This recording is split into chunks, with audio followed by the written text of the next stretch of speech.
It takes a certain kind of person to make it as a prosecutor in Sicily. An unusual kind of passion to want to race at 300 kilometres an hour. And something stranger still, to make you chase a career as a sperm trader. Three very different motivations. Three extreme. Clocking off for the day takes on a whole new meaning when it's your job to fight mafia crime. This isn't so much a job as a potential death sentence. As soon as you leave the security of your office, you're a target.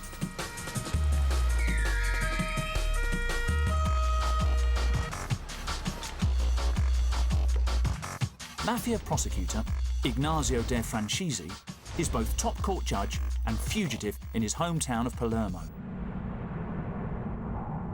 The Italian mafia has around 20,000 members, and Sicily is a major stronghold.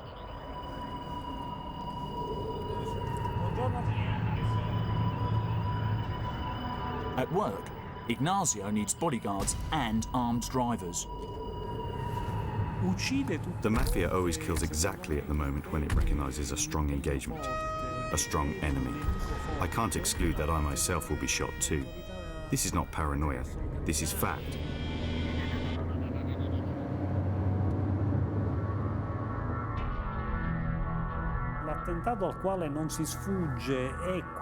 We can't avoid an assassination attempt with the highly developed military weapons you only know from films. We can't avoid such an assault. Given the two men who taught him his trade were murdered, Ignacio must be very self-motivated to stick at it. For 20 years, he's worked in the court of the town of Agrigento, 90 kilometres away from Palermo, to prosecute mafia criminals. €60,000 a year hardly seems payment enough. The surroundings in which we have to work are fairly hostile. There are lots of intimidation attacks and lots of violence. I have no intention of giving up. We're doing the right thing for the whole community by fighting against the mafia, and we have to carry on, even if nobody says thank you. Our investigation unit works well because we work as a team. You can't stand up to the mafia on your own. We do whatever we can. Today is the anniversary of the death of one of Ignazio's mentors. Giovanni Falcone has been my inspiration. He's had an amazing influence on me. He taught me the severity and seriousness of investigating and a great understanding of our state constitution. I will never forget the sense of fear when I arrived at the crime scene on the 23rd of May 1992, and I saw the pieces of the road that had been hurled in all directions.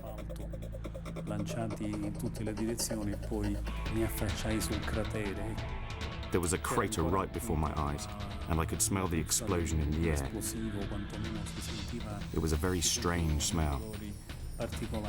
The car bomb reminds him why he wages his private war. Ignazio spends most of the week in a safe house, away from his wife. I feel guilty because my wife Germana has to live alone in Palermo, while I live here in Agrigento. But what can I do? It's a job I must perform. To fight the mob, you need to be married to your job. The Italian mafia turns over €100 billion a year through extortion, bribery, and worse. It puts the risks taken by Ignazio and his bodyguards into perspective. Ciao Cristian. Ciao Peppe. Ciao Cristian. Dimmi. Allora, a posto, ci siamo quasi. Enzo, Cristian, voi andate fuori in macchina. Dai, che oggi è un altro Ci può essere lo The thing is that here in Palermo, there could be a madman anywhere. We're in the line of fire. We know that we risk our lives. Just like the public prosecutor and all the other people who are sentenced to death by the mafia, we are automatically sentenced.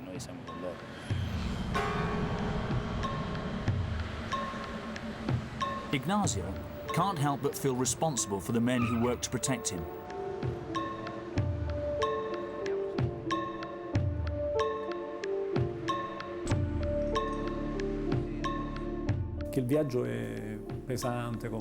Being escorted is a great strain, so we try not to drive from Agrigento to Palermo and back too often to avoid unnecessary risks. I'm looking forward to seeing my family again and showing them I love them.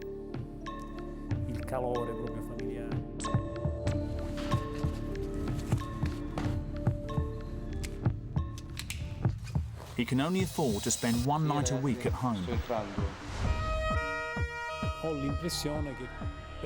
I think that the mafia bosses have become much more brutal again during the last years.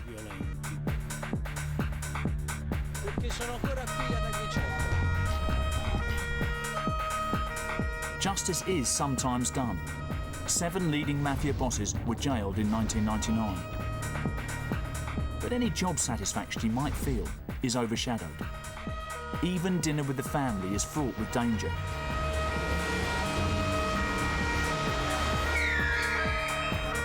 The table is laid, but can he get from the car to the door in under 20 seconds?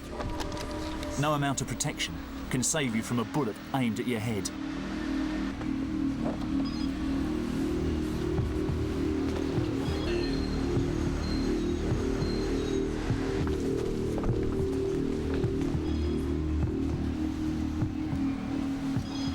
Here's a man whose home is not so much a castle, more a high-security compound.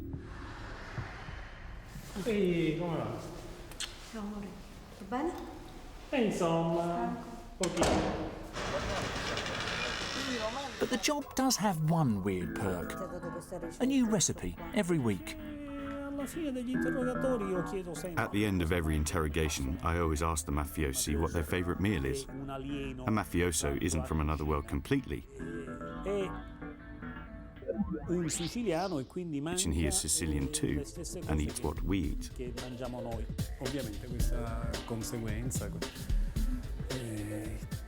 It's good he can still see the funny side, because the personal sacrifices have been massive.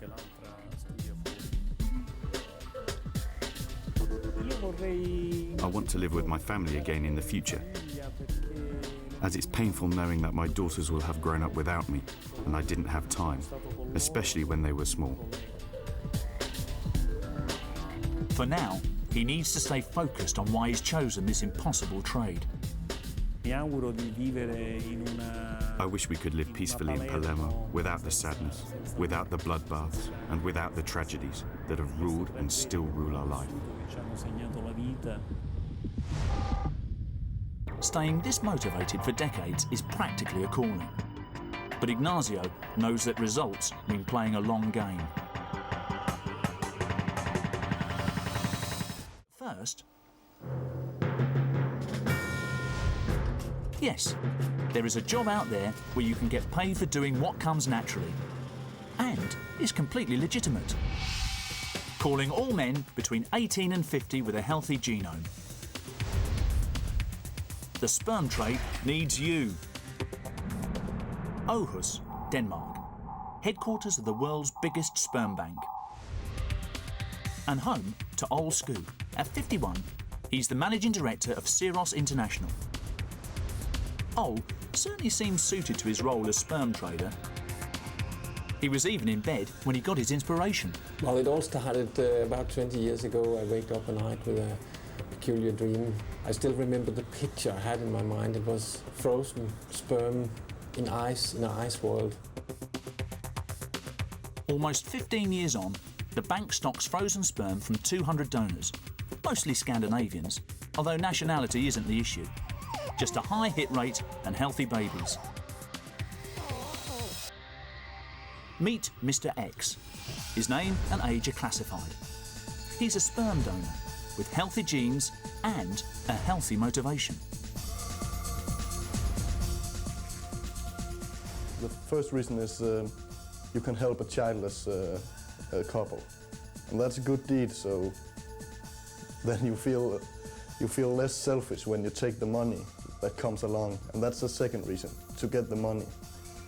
And the third reason was, when I came down here the first time, was I would like to see if my sperm was okay. Today, Mr. X is off to the bank to make a small deposit. He does it 3 times a week. His real name and donor number are known only to Siros. Danish law forbids any contact between donor and recipient. A well-paid job that you don't need specialist training for? Sounds too good to be true. And it is. It's somewhere in between sex and not sex, because it becomes a routine. So it's more or less a job along the way. It's not pleasure. So, occupational hazard number 1. Getting aroused might become mundane. Plus, you need to be able to prove you're heterosexual, a non-drug user, and free from hereditary diseases. Clocking off after a few minutes on the job, you can collect around 70 euros per ejaculation. Up to 25,000 euros a year. Around 80% of all samples don't make it through the next stage, the liquid nitrogen deep freeze.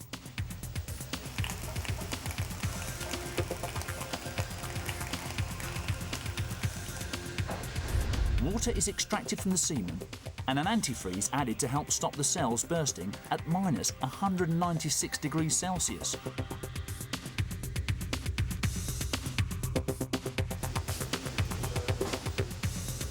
It's the acid test for the sperm and for Mr. X. If his semen isn't up to scratch, he could get the sack.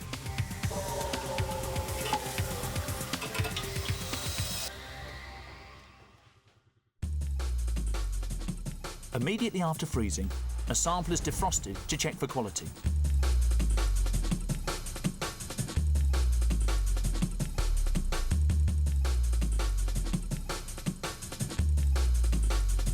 Good sperm should move in a straight line. The faster, the better.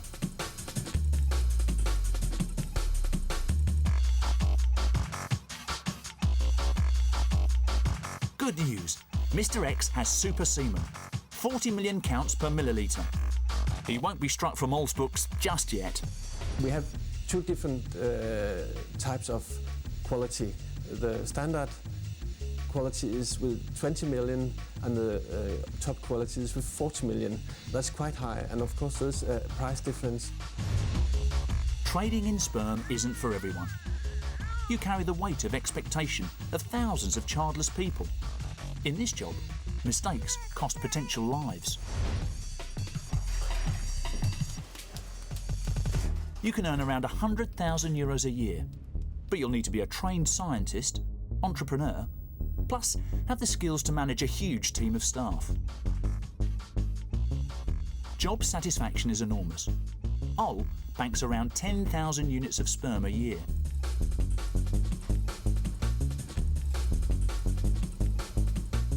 Just these tanks alone could repopulate the world.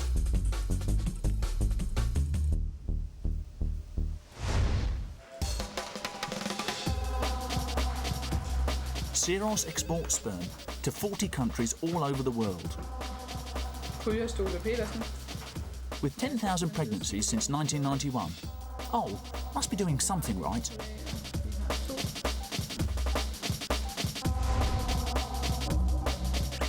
Each sperm sample is quarantined for at least 6 months before being released for export. And after that, there's no knowing where it could end up. This is one business where customers have no control over the product, and where the sperm trader has no control over customer satisfaction.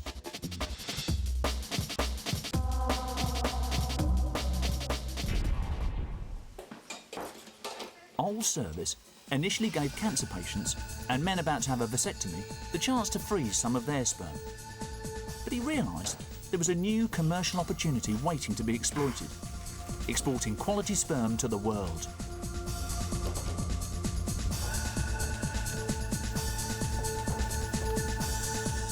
He probably can't believe how much his job has evolved.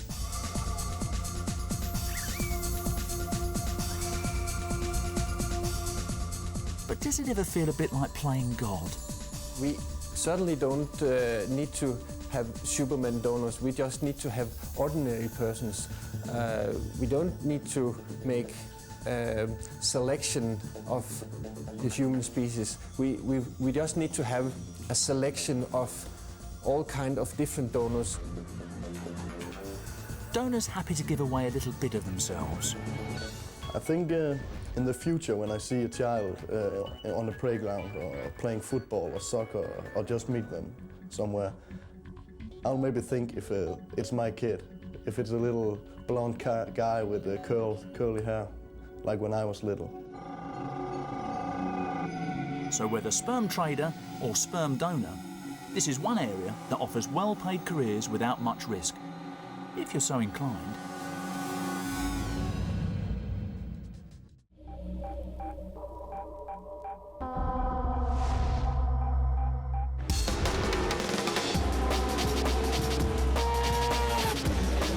If your motivation is speed and you like getting your hands dirty, the next trade could be for you. This is sidecar racing, but be warned, it can make grown men cry. Leicester in the United Kingdom, home to some of the most die-hard sidecar racers on the planet.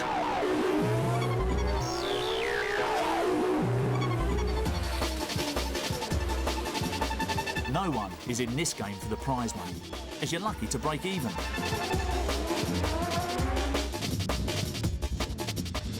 Ruth Laidlow is a 34-year-old mother, trained truck driver and sidecar racer.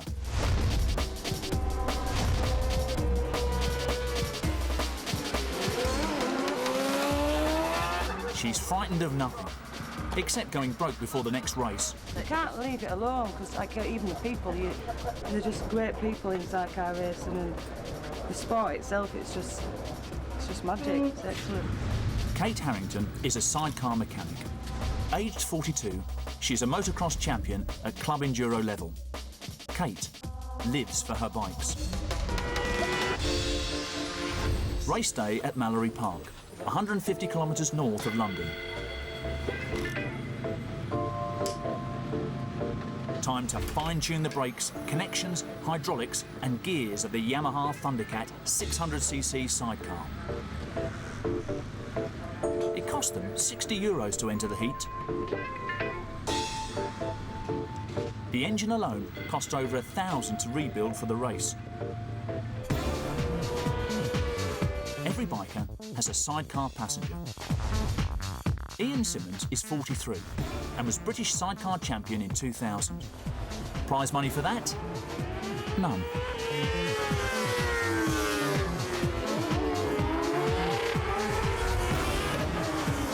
Undeterred, Ruth and Ian battle gravity and nerves at over 250 kilometres an hour. Ian is less than 10 centimetres off the ground. Fatal accidents do happen. It's a strange thing to do for no pay. You get nervous still, and you still sort of get the butterflies, which I think is quite healthy. But once the lights go, that's it. You're concentrating on what you're doing, and obviously trying to go as hard as you can go and get it right. This kind of motivation can't be taught or bought.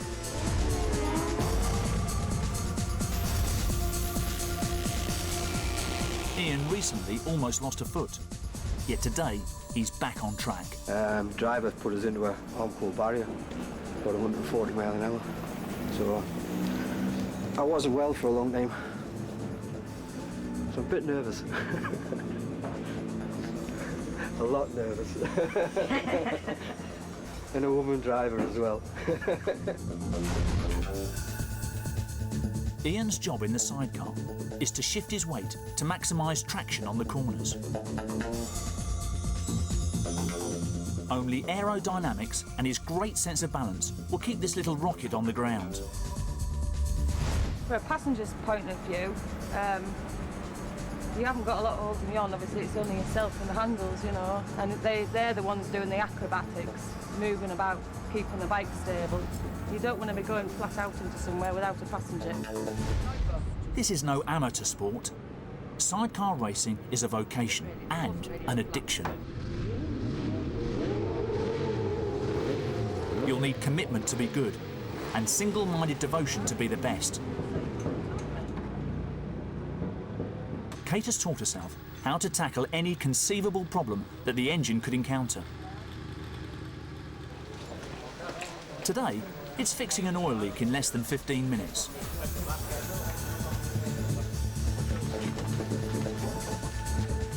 Now, for the pre-race checks. It's a tense moment.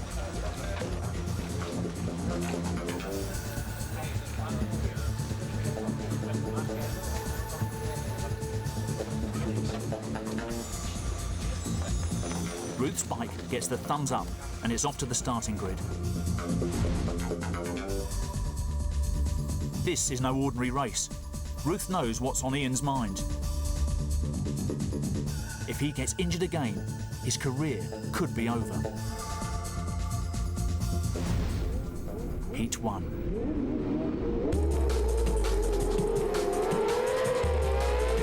They're off to a cracking start. Then on lap 4, disaster. Into a chicane, Ian snags his bad foot on a curb. Ruth pulls out of the heat.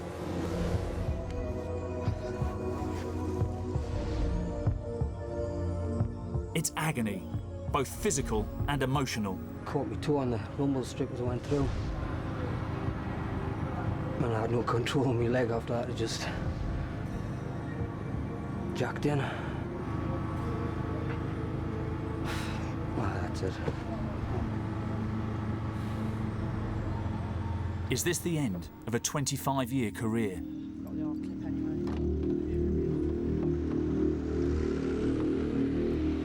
And for Ruth, without a passenger, she may as well go home.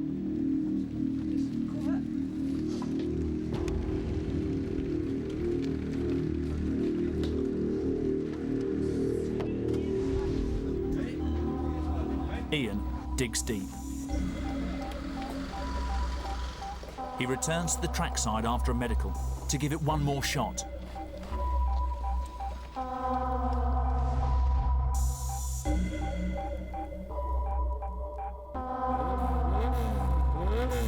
Heat 2. They've got to finish this time.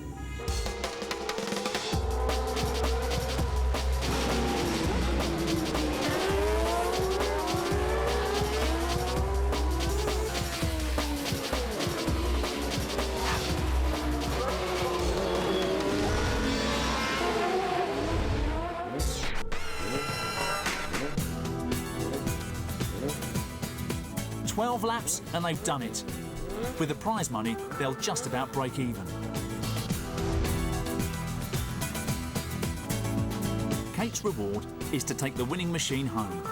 The 97 Baker chassis needs a makeover before the next outing.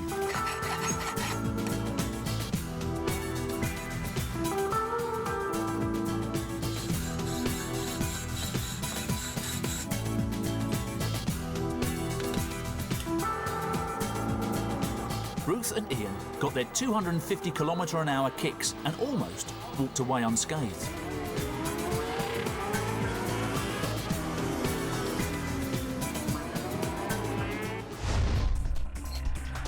Three jobs, three personal motivations.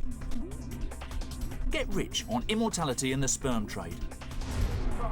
Fast track your way to poverty in a sidecar. But pay the highest price of all as a mafia prosecutor.